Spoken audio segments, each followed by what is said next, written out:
Hello everyone, and thank you for joining me for another episode of Ushanka Show, stories about life in the Soviet Union. My name is Sergei Sputnikov, and I was born in the USSR. I would watch your show more if you would stop rambling. You could get the same info and quality of content in your videos by cutting 2/3 of the blah, blah, blahing you do.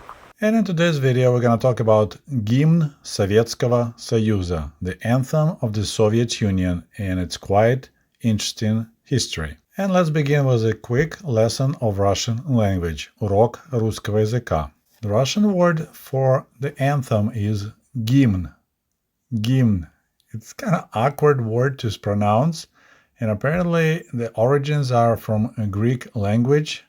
They have a word hymnos, which means the holy song about the god. If you remember from your lessons of history, the Soviet Union existed exactly 69 years, kind of irony there.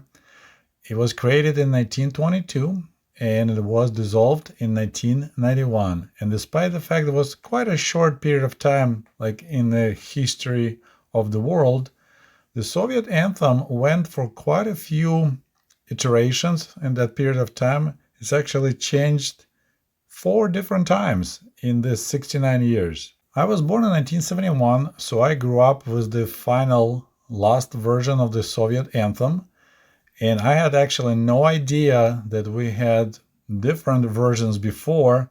It was never mentioned. It was just kind of, here we go, Союз нерушимых республик свободных, and that's the only anthem I knew. We had to memorize the words of the Soviet anthem in school. Unfortunately, I don't remember which grade. My guess still was the 4th grade, and I don't remember if we had to do it as a part of the music class so we could sing it, or was a part of the Russian literature class. I'll have to go through my day planners, which I have for every year I went to school, thanks to my mom, and I'll try to find when we had to learn and memorize a Soviet anthem. But besides memorizing, we didn't have to sing it ever. Like, we never had these events that everyone will stand up and, flag will be raised and we'll all be singing Soviet anthem.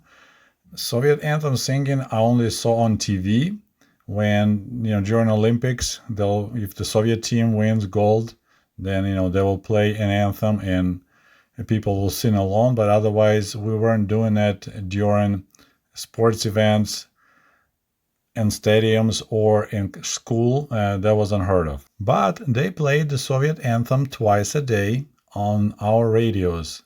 Especially, I remember about wired radios, because every apartment and almost every home in the Soviet Union had it looks like a telephone wire, but it was a radio. And at 6 a.m. sharp every morning, they will play the Soviet anthem. So that was like the beginning of the day. And then at midnight, they'll play again. And then between midnight and 6 o'clock in the morning, there'll be no radio programming. There was just dead silence on the radio. And a lot of people, including my late father Nikolai, used that feature.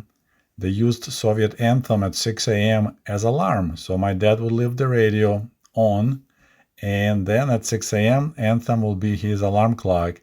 So I bet he was not a big fan of the anthem.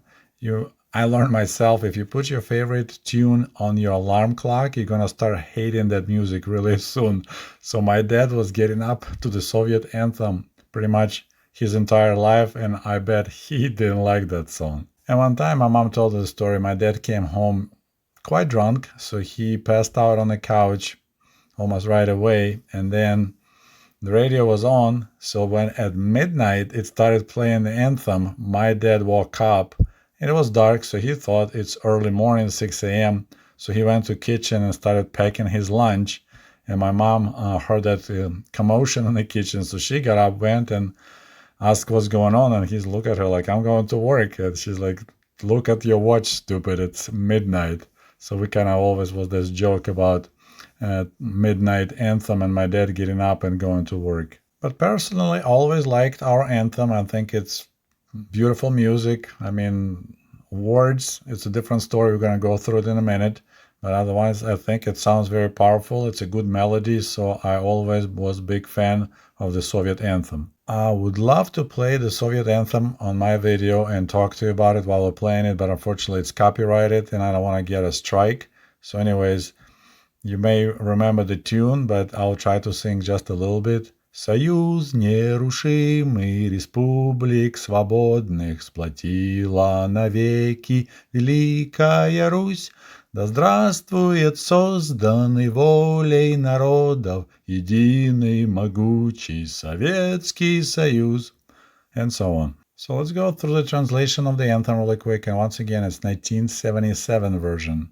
So, Союз нерушимый республик свободных сплотила навеки Великая Русь. Да здравствует созданный волей народов единый могучий Советский Союз. The indestructible union of free republics, united forever by great Russia. Long live the one mighty Soviet Union, created by the will of the peoples. So, of course, now looking back, the whole wording of indestructible union, it's kind of funny, right? In free republics, we weren't really free republics. But anyway, so this is the beginning of the anthem. Now goes the part that keep on repeating in songs. So, славься Отечество наше свободное, дружбы народов надежный оплот. Партия Ленина, сила народная, нас к торжеству коммунизма ведет. And that's what, нас к торжеству коммунизма ведет. Glory to our free fatherland, a reliable stronghold of friendship between peoples. Leading us to the triumph of communism, Lenin's party is the people's strength. Сквозь грозы сияло нам солнце свободы, и Ленин великий нам путь озарил. На правое дело он поднял народы, на труд и на подвиги нас вдохновил. The sun of freedom shone upon us through the thunderstorms.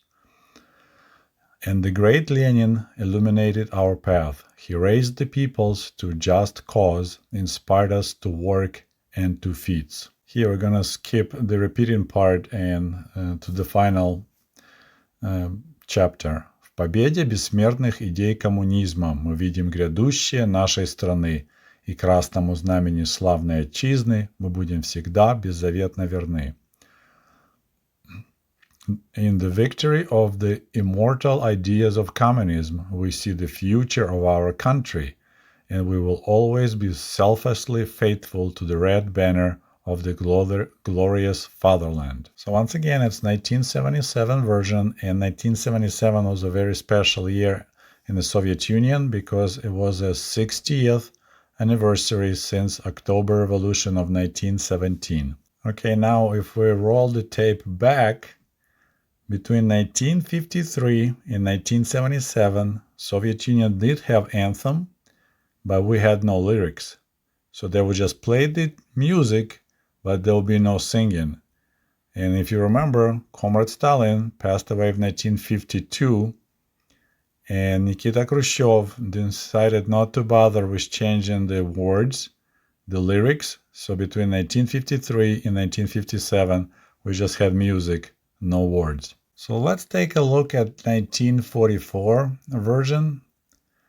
Through the storms, the sun of freedom shone for us, and the great Lenin illuminated our path. Stalin raised us to be faithful to the people.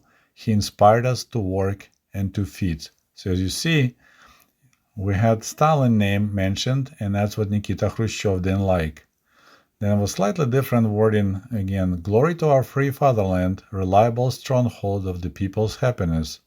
Soviet banner, people's banner. Let it lead from victory to victory. And then this part they completely removed that I'm just going to read next because it's totally war related. Once again, 1943, 1944 was still in the middle of the World War II or Great Patriotic War against Nazi Germany. We raised our army in battles. We will sweep the vile invaders from the road. We decide the fate of generations in battles. We will lead our fatherland to glory. So you see, the main problem was, of course, the name of Stalin. And then the last part was more like related to the war. So I guess it didn't look right for the peaceful situation later. So two major differences between 1944 version and 1977. Name of Stalin was removed and they added idea of communism. So original Stalin's version had no mention of communism whatsoever. In 1977, we're talking about the triumph of communism now. But before we take a look at the original 1922 Soviet anthem, which was the International, I would like to mention something and get your opinion in the comments. Why Stalin decided to change the Soviet anthem in 1943? We're in the middle of the war. I mean, it's kind of obvious in 1943 that Germany gonna lose. I mean, kind of obvious. But the last thing that would be on my mind is changing the anthem. Like, why would you bother doing it? This is kind of what bothers me. I can't find the answer. So until 1943, International was just fine as the anthem of the Soviet Union. By 1943, Stalin decided, okay, we're not international anymore. We need our own Soviet anthem. And he has like actual competition, and people will bring in ideas, music and words for the new anthem. So just why would bother in the middle of the war to replace the anthem? I don't have answer to that. Okay, and now 1922 version. So that's the French Marseillaise song, which we called International. And we had also to memorize that in school. I remember seeing that in my day planner. Вставай, проклятием заклейменный, весь мир голодных и рабов. Кипит наш разум возмущенный, и в смертный бой вести готов. Okay, arise, branded with the curse, the whole world of hungry and slaves, our indignant mind is boiling, and is ready to lead to mortal combat. Oh, wow. We will destroy the whole world of violence to the ground, and then we'll build our new world, and who was nothing will become everything. And it will be our last decisive battle, and with the International, the human race will rise. No one will give us deliverance, no God, no king, no hero. We will achieve liberation with our own hand, blah, blah, blah, blah, blah, blah. So that was the original anthem. And the part that always now catching my attention is that we will destroy the whole world of violence to the ground, and then we will build our new world. So that was the original plan of the Soviet government of Comrade Lenin and later Comrade Stalin, to destroy the whole world to the ground in order to build their own new communist world. Okay, now a couple interesting facts. So the International was first the anthem of Soviet Russia between 1917 and 1922. Then in 1922, when the Soviet Union was created, it became the anthem of the Soviet Union. And later, every Soviet republic, so all 14 Soviet republics, including mine, Ukrainian Soviet Socialist Republic, had its own anthem. Every republic except Russian Federation. So this is another interesting detail about Soviet Union. Russian Federation didn't have Russian Communist Party. Every republic had its own Communist Party except Russian Federation. Every republic had its own anthem except Russian Federation. And I don't know, the Soviet Union capital was Moscow, but what about Russian Federation? Logic would say that Russian Federation should have a capital in St. Petersburg, Leningrad, just like, United States has a capital in Washington, D.C., and it's a separate capital. It's not mixed with capital of any state, and then Soviet Union will have a capital in Moscow. So there's some Russians, they complain that on this Soviet socialist project, it was actually Russia that suffered the most because they had no anthem, no Communist Party, no capital. So they suffered the most out of all this situation. Another interesting fact, so Soviet anthem disappeared together with the Soviet Union in 1991, only to be resurrected in 2000 when Comrade Vladimir Putin became president of Russian Federation. And guess what? One of the first things he did after becoming the president of Russia is to restore Soviet anthem, but now as the anthem of the Russian Federation. So once again, they shoveled words around. They removed everything what's related to Lenin and communism. And now it's the modern day, same tune, different words, like this expression about same this but different smell, and it's now being played in modern day Russia. Okay, my friends, it's all I have for you today. I hope you found this video interesting, and if you did, please don't forget to like this video, maybe place your comment and share with your friends. We'll talk to you soon. До побачення. Goodbye.